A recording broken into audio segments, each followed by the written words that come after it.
এই বাবু, দোকানের চাঁদা সব নিয়ে নেওয়া হয়েছে? অবশ্যই বস, সব চাঁদা দিয়েছি। হালাত করে দুটো বাড়ি মেরে দিয়েছি ফাঁসার মধ্যে। ঠিক। ওই শালা, চাঁদা দিয়েছিস? চাঁদা? হ্যাঁ। কিসের চাঁদা? ব্যবসা করতেছিস? ব্যবসা করতেছি না। এখন বর্তমান যে রাজনীতি চলছে, চাঁদা ছাড়া কোনো ব্যবসা করা যায় না। চাঁদা? চাঁদার জন্য তুই দেশটা আজ নষ্ট হয়ে গিয়েছে। তোমাদের মতো কুলাঙ্গাদের জন্য আজ দেশ একটার পর একটা দুর্ভিক্ষ সৃষ্টি হয়েছে তোমাদের চাঁদার কারণে। প্রত্যেকটা মানুষ আজ চাঁদা চাঁদা চাঁদা চাঁদা চাঁদা দিয়ে কি করবে তোমরা?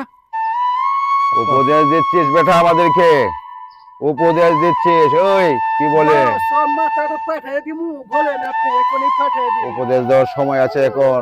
না, উপদেশ না, আমরা শুধু বলতে চাই যে 5 তারিখের পরে যেহেতু দেশটা নতুন করে স্বাধীন হয়েছে, সে স্বাধীনতার জন্য আমরা নতুন এক বাংলাদেশ পেয়েছি। আর এই বাংলাদেশের জন্য তোমাদের মতো চাঁদাবাজদেরকে আমরা ধিক্কার জানাই, যে দেশের প্রত্যেকটা মানুষ তার চাঁদা থেকে মুক্তি পায়।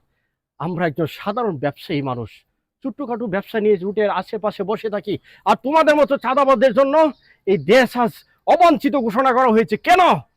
স্বৈরাচার যখন পালিয়েছিল তখন তোমাদের মতো চাঁদাবাজদেরকে কেন রেখে গিয়েছিল, তার উত্তর তুমি দিতে পারবে? তোমার ফ্যামিলি দিতে পারবে না? তোমার একটা জনগণ দিতে পারবে?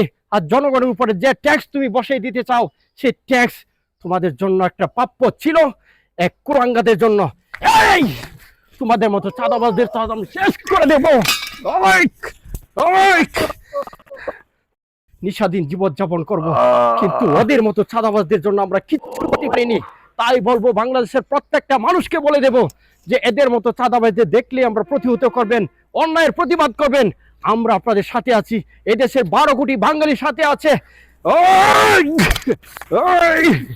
আমরা ভুল করেছি। ভুল? আর কিসের ভুল? চাঁদাবাজি করবো না। প্রতিদিন বলে যে তাদের ভুল হয়েছে, অন্যায় হয়েছে, কিন্তু তোমাদের মতো চাঁদাবাজদের জন্য আমরা এক নিরুপায় হয়ে আমরা চাঁদাবাজি করবো না। বাঁচতে চাই, বাঁচতে চাই, বাঁচতে চাই।